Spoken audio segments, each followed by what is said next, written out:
Je me suis réveillé en sentant l'eau glacée de la Seine envahir mes poumons, le poids de mon corps nu traîné par le courant, et le rire étouffé de mon amant résonnant encore dans mes oreilles comme un écho infernal. Non, ce n'était pas la mort qui m'appelait à nouveau, c'était la vie, cruelle et impitoyable, qui me recrachait dans le passé, 18 mois en arrière, dans la peau de celle que j'avais été avant qu'il ne me brise. Mon cœur battait à tout rompre, non pas de peur, mais d'une rage purificatrice, cette fois, ce seraient eux qui noieraient dans leur propre poison. Paris, la ville des Lumières, m'avait toujours paru un écrin de velours pour mes rêves d'artiste. J'étais Claire Duval, une peintre prometteuse de 28 ans, dont les toiles sombres et tourmentées attiraient les regards dans les galeries du Marais. Mais sous cette façade de bohème chic, se cachait une femme amoureuse, naïve, prête à tout pour l'homme qui jurait m'aimer. Alexandre, mon fiancé, un galeriste ambitieux aux yeux d'un bleu perçant, et Élise, ma meilleure amie depuis l'école des beaux-arts, une critique d'art aux lèvres toujours ourlées d'un sourire complice. Ils étaient mon monde. Jusqu'à ce qu'ils ne le soient plus. Le soir de ma mort ou plutôt, de ma première mort nous étions à une vernissage dans une galerie du 6e arrondissement. Le champagne coulait à flots, les critiques murmuraient des éloges sur ma dernière série, Ombres éternelles, inspirée par nos nuits volées. Alexandre m'avait embrassé devant tout le monde, sa main possessive sur ma taille, et Élise avait trinqué à notre avenir.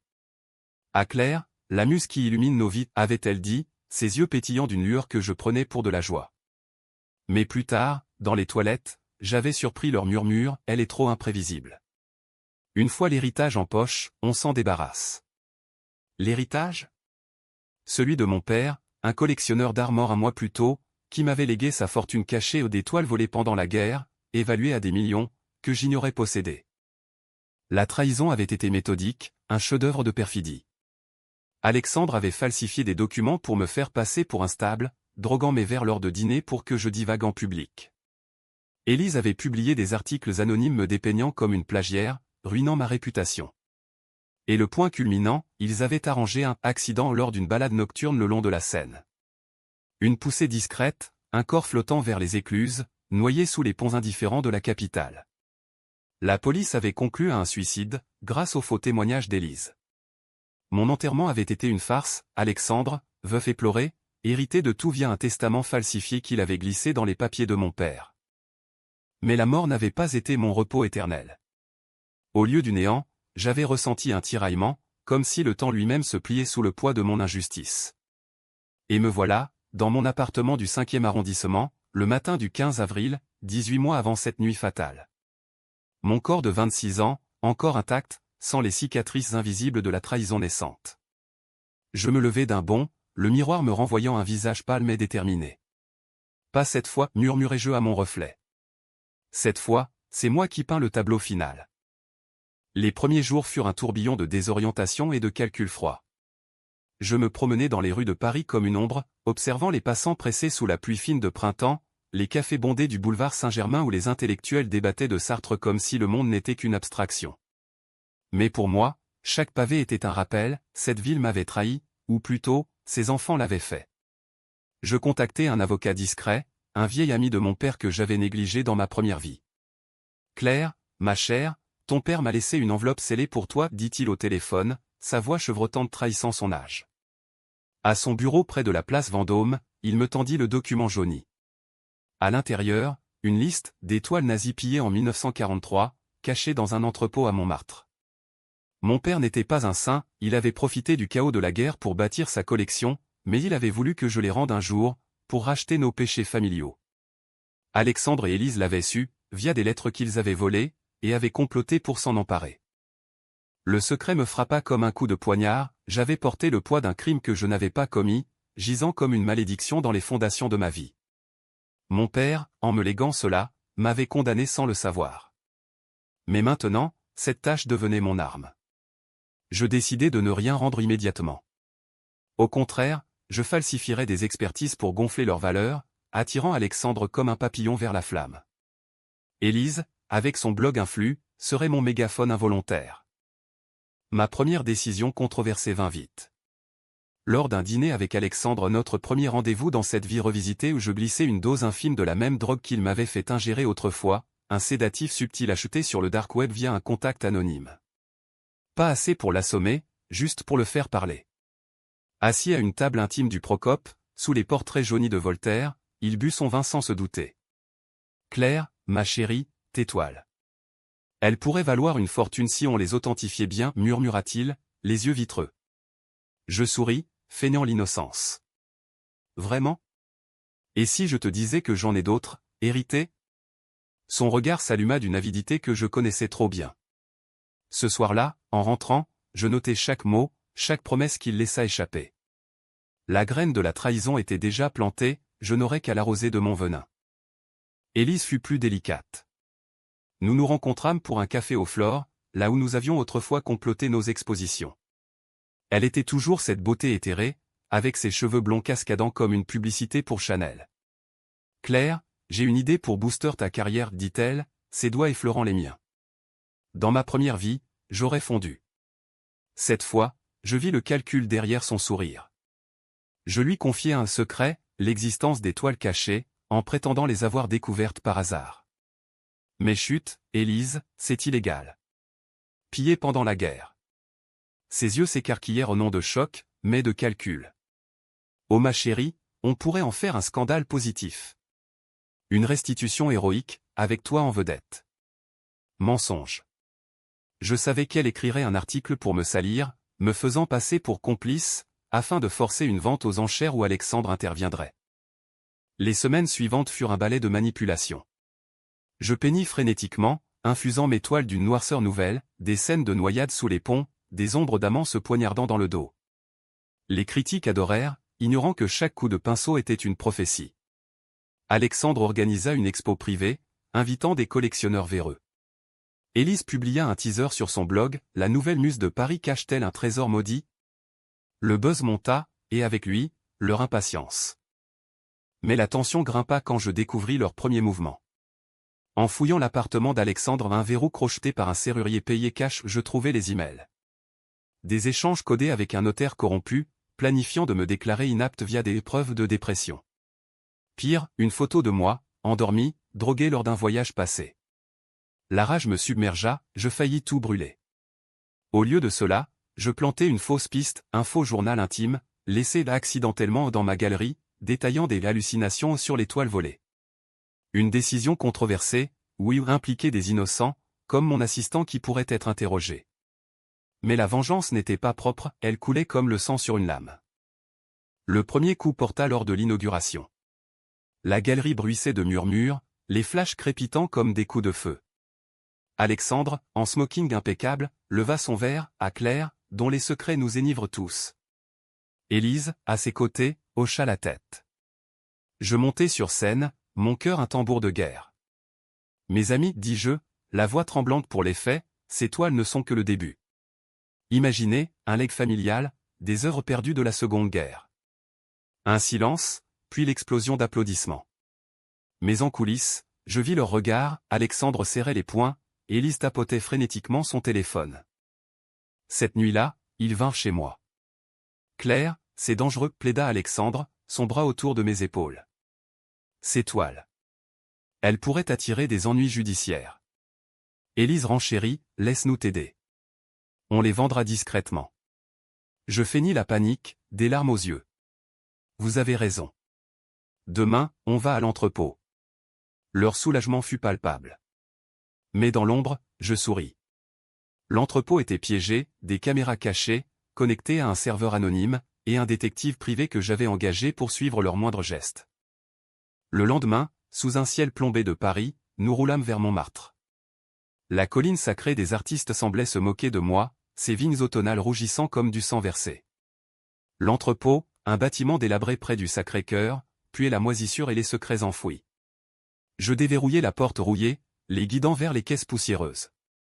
Regardez, dis-je, soulevant un voile, un Matisse falsifié, mais authentique dans leur esprit cupide. Alexandre s'approcha, les yeux brillants. Élise photographiait déjà pour son article exclusif. C'est alors que je lâchai la bombe. Savez-vous que ces toiles sont maudites? Mon père a tué pour les avoir. Un mensonge, bien sûr, mais inspiré de la vérité tordue de notre lignée. Ils se figèrent. Quoi, balbutia Élise. Je continuai, la voix basse, et vous deux? Vous saviez. Vos emails, vos plans pour me droguer, me noyer. Leurs visages blêmirent. Alexandre tenta de rire, « Claire, tu délires. » Mais je sortis mon téléphone, jouant l'enregistrement de sa confession droguée au Procope. Le chaos éclata. Élise hurla, bondissant vers moi avec ses ongles comme des griffes. Alexandre la retint, mais pas avant que je ne déclenche l'alarme silencieuse. Des sirènes hurlèrent au loin où j'avais prévenu la police d'un vol en cours. Traître, sifflai-je, alors que les menottes claquaient. Vous pensiez me voler ma vie? C'est moi qui vous ai volé la vôtre. Pourtant, ce n'était que le début. La presse s'empara de l'affaire, scandale à Paris, héritage nazi et trahison amoureuse.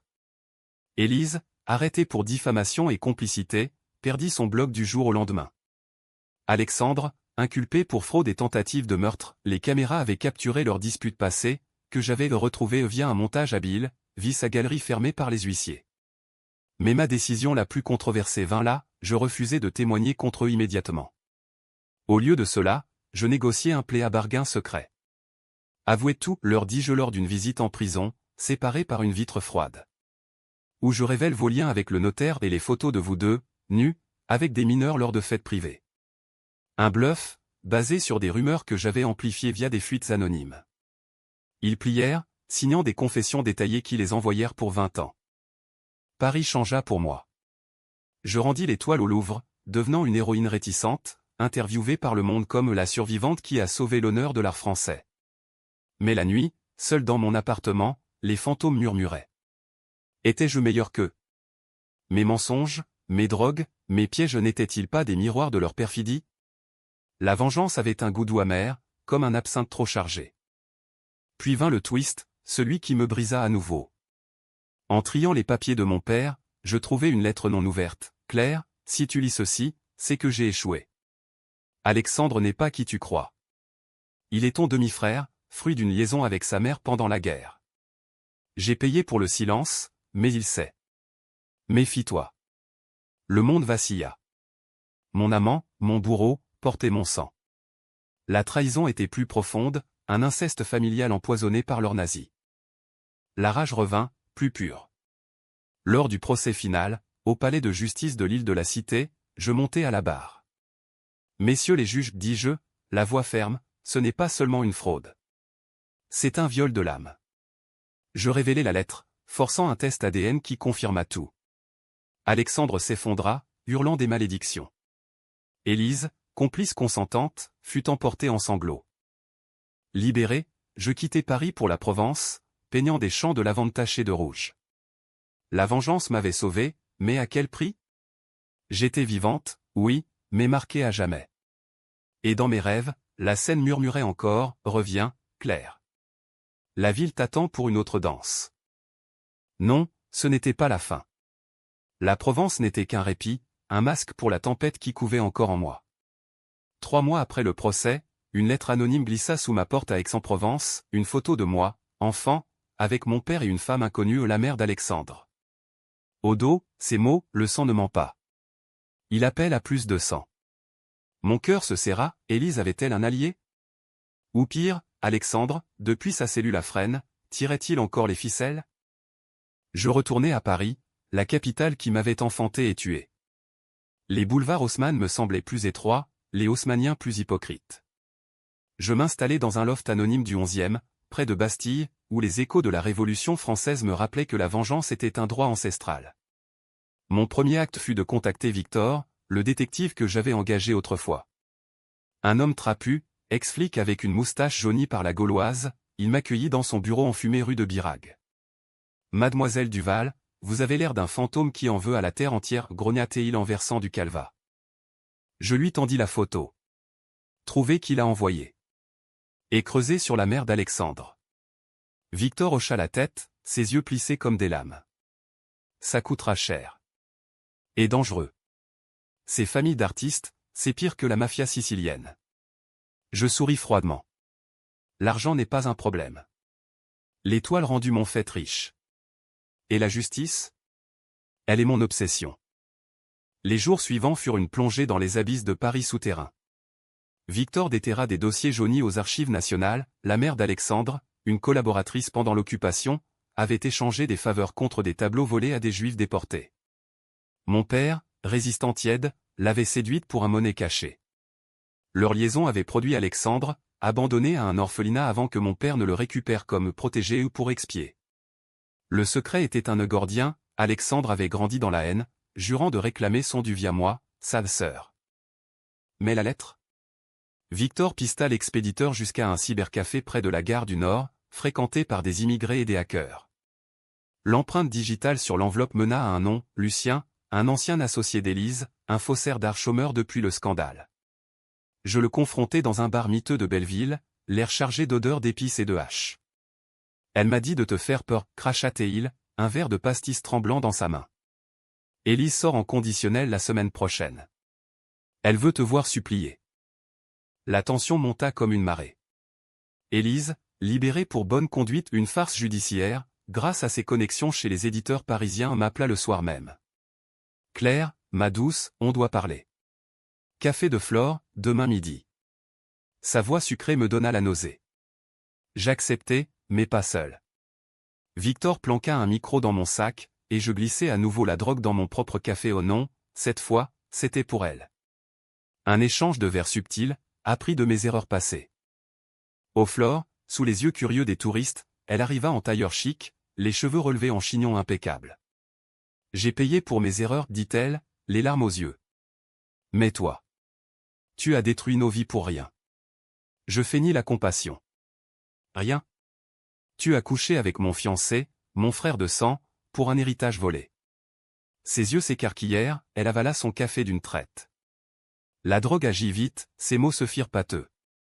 Il voulait te tuer depuis l'enfance. La noyade. C'était poétique, non? Comme tes tableaux. L'enregistrement captura tout. Mais Élise, sentant le piège, bondit, renversant la table. Des passants hurlèrent, la police arriva. Tentative d'empoisonnement, criai-je, théâtral. Elle fut réincarcérée, son conditionnel révoqué. Victor, tapi dans l'ombre, applaudit. Vous êtes une diablesse, mademoiselle. Pourtant, la décision controversée me rongeait. J'aurais pu arrêter là, la laisser pourrir. Au lieu de cela, je visitai Alexandre en prison. La salle d'entretien puait le désespoir, les gardiens aboyant comme des chiens. Il entra, menotté, son beau visage émacié par la captivité. Sœur, siffla-t-il, un sourire tordu. Tu as gagné. Mais le sang appelle le sang. Je m'approchai de la vitre. Dis-moi pourquoi. Pour l'argent? Pour la haine? Il rit, un son brisé. Pour tout. Père nous a volés à tous les deux. Toi, avec ton innocence, moi, avec mon nom. Je glissai une note sous la vitre, des coordonnées d'un avocat que j'avais payé pour une affaire en appel. Avoue le meurtre d'un rival d'affaires, en 2015. Un galeriste noyé dans la Marne. Un mensonge? Non, Victor avait trouvé des preuves, Alexandre avait déjà tué pour couvrir une fraude. En échange de cette confession, je lui offrais une mort rapide à un suicide arrangé en cellule, via un codétenu corrompu. Controversé? Absolument. Euthanasier son propre frère? C'était du Shakespeare noir, du Racine empoisonné. Il signa. La nouvelle éclata, galeriste confesse un meurtre ancien avant de se pendre. Paris bruissa de scandale. Moi? J'errais la nuit le long de la Seine, jetant des roses fanées dans l'eau noire. La vengeance était un feu qui consumait tout, même le vengeur. Mais Lucien, le faussaire, n'était pas fini. Il m'attendait dans mon loft, un couteau à la main. Pour Élise, grogna-t-il, chargeant. La lutte fut brève, sanglante, mon bras entaillé, son corps s'effondrant après un coup de lampe. La police conclut à la légitime défense. Victor nettoya les traces. Vous dansez sur le fil, Claire. Oui, et le fil menait à un nouveau twist. En fouillant Lucien, je trouvai un USB. Dedans, des vidéos au pas des miennes, mais de mon père, en 1943, exécutant un traître collaborationniste. Le crime originel, filmé par un espion allié. Mon grand-père, un officier SS, l'avait forcé. La famille Duval était maudite depuis 2 générations. La tension culmina lors d'une expo solo au centre Pompidou. Renaissance sanglante, mes toiles hurlant la trahison.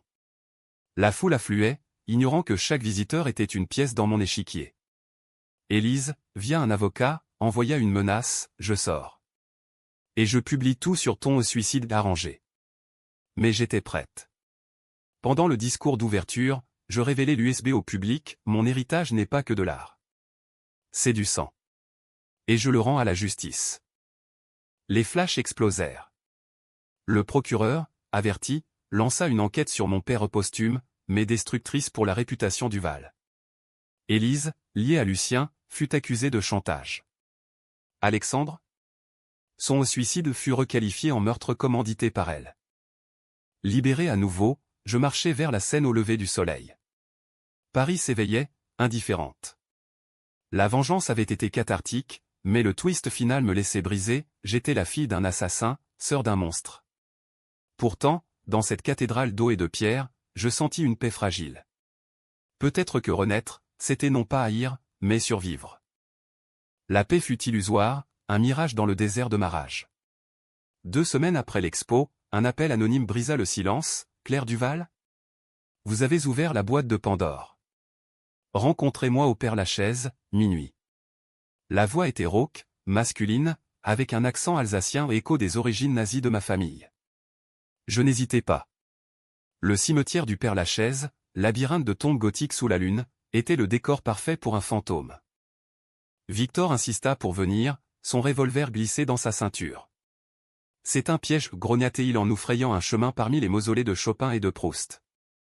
L'air était lourd d'humidité, les corbeaux croissant comme des juges. Au pied de la tombe de mon père une stèle anonyme, gravée artiste repentant se tenait un homme âgé, silhouette voûtée en par-dessus usé. Mademoiselle, dit-il en s'inclinant légèrement, je suis Otto Klein, historien. Votre grand-père était mon oncle. SS, oui, mais forcé par la peur. Il tendit une mallette, des documents, photos, un journal intime. Le grand-père Duval, officier recyclé après la défaite, avait forcé mon père à tuer pour couvrir ses crimes le traître de la vidéo. Votre famille a volé non seulement des toiles, mais des vies. Alexandre le savait via sa mère. C'est pour cela qu'il vous haïssait, vous, l'innocente, héritant de la malédiction. Le secret s'épaissit, Otto n'était pas un allié. Il voulait les toiles restantes, cachées dans un bunker sous les catacombes. Rendez-les-moi, et je vous absous. Absous? Le mot me fit rire, un son amer dans la nuit. L'absolution est pour les prêtres, monsieur. Moi, je prends la revanche. Victor le ceintura, mais Otto glissa un papier, une adresse, et Élise sait. Elle vient pour vous. La nuit devint cauchemar. Élise, évadée sous caution falsifiée, nous piégea près de la sortie du cimetière. Son complice, un ex-amant bodybuildé au surgit des ombres, matraque en main. Victor tira, un coup assourdi par le silencieux. L'homme s'effondra, Élise hurlant de rage. Salope! Tu as tué mon frère. Frère? Un nouveau twist, Élise était la fille illégitime du notaire corrompu, liée à notre toile d'araignée familiale. La bagarre fut féroce, ongles, poings, sang sur la terre sacrée. Je plaquai Élise contre une tombe, mon genou sur sa gorge. Finissons ça, sifflai-je. Ses yeux imploraient. Pitié. Pour l'amitié. Amitié? Le mot me brûla. Dans ma première vie, j'aurais pardonné. Cette fois, je serrai plus fort, jusqu'à ce que Victor m'arrête. Pas ici. Pas comme ça. La police arriva, alertée par un gardien. Élise fut reprise, babillant des confessions, son rôle dans un réseau de faux plus vaste, impliquant Alexandre et le grand-père. Le lendemain, les journaux titraient « Dynastie Duval, du nazisme à la mafia de l'art ». Ma photo en première page, la vengeresse de Paris. Mais la décision controversée me hantait, j'avais failli tuer.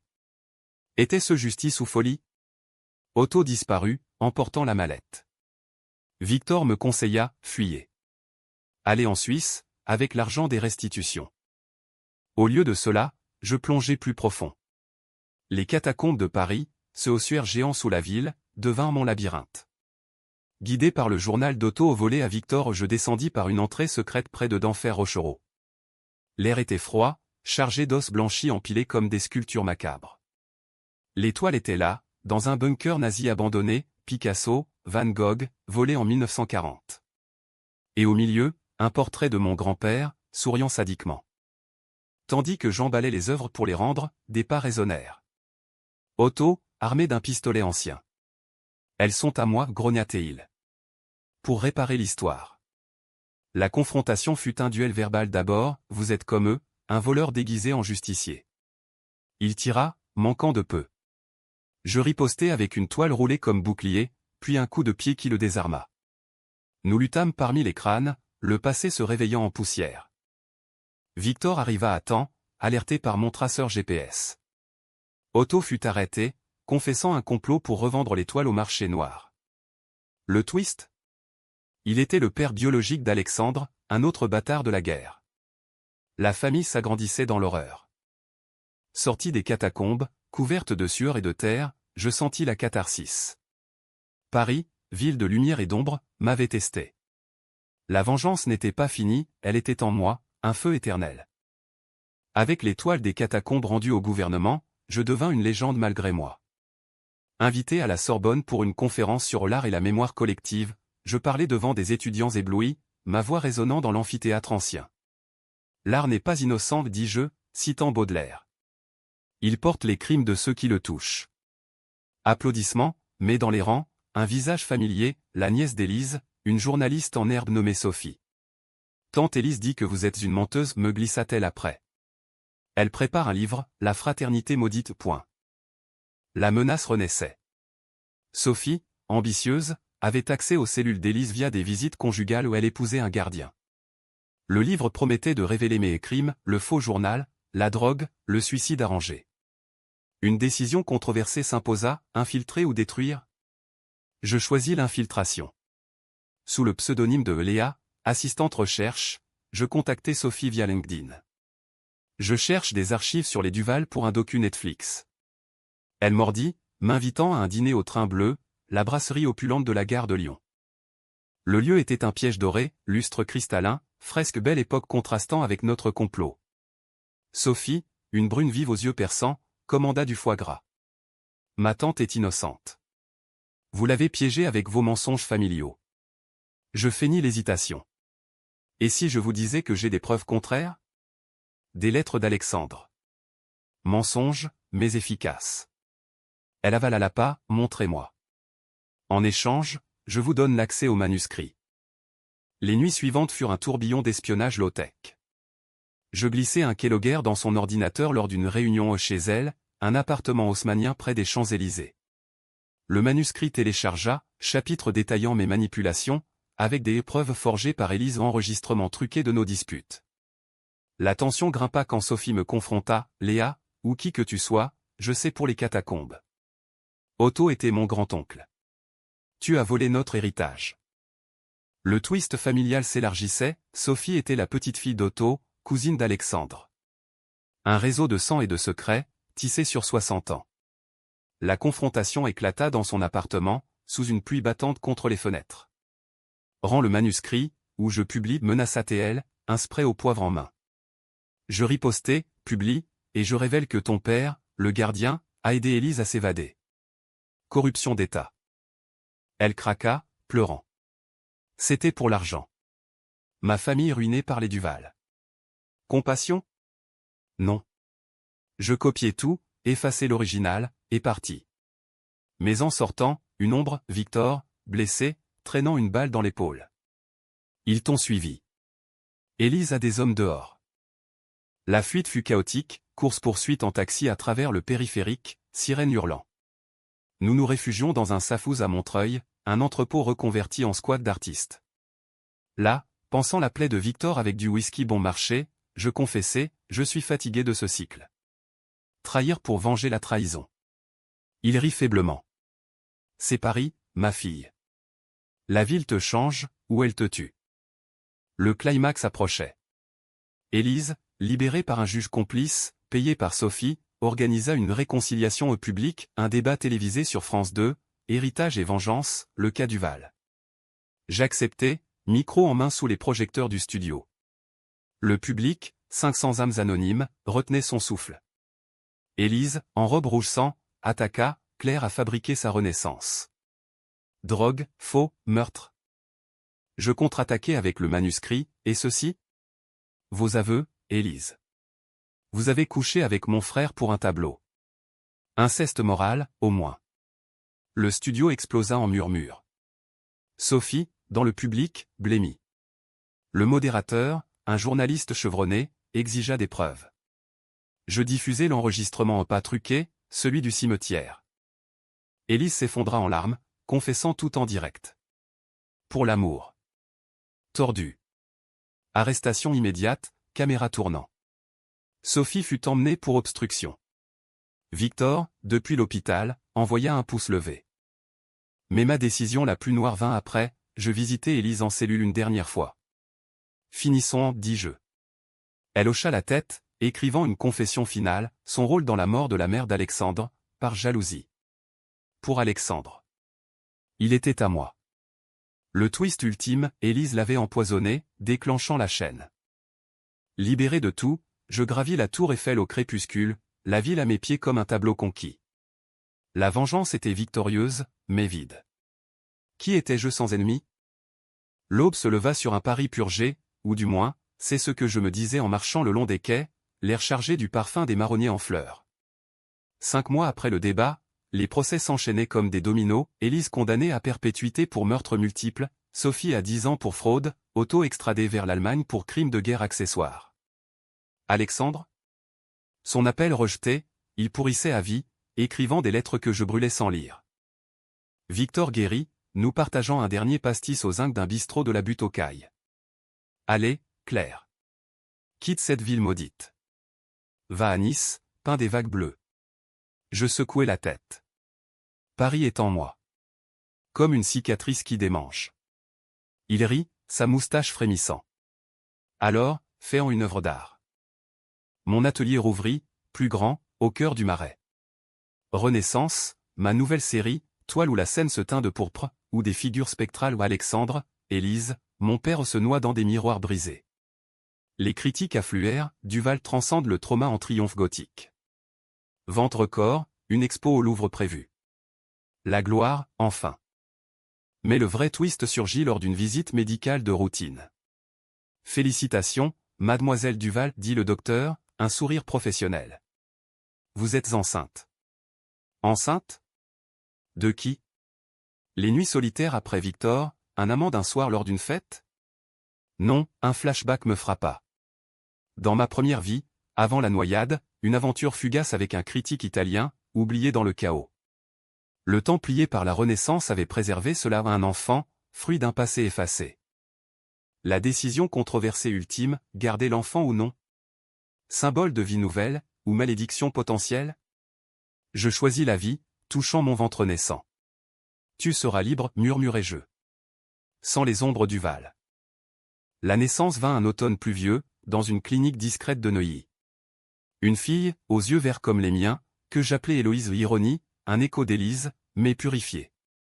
Victor fut le parrain, ronchonnant en tenant le bébé, une petite vengeresse en herbe. Paris m'accueillit comme une mère repentante. Balade au Luxembourg avec Héloïse dans sa poussette, café où les anciens ennemis n'étaient que des ombres fanées. La vengeance avait été mon feu purificateur, brûlant les traîtres et me forgeant. Bic ACH?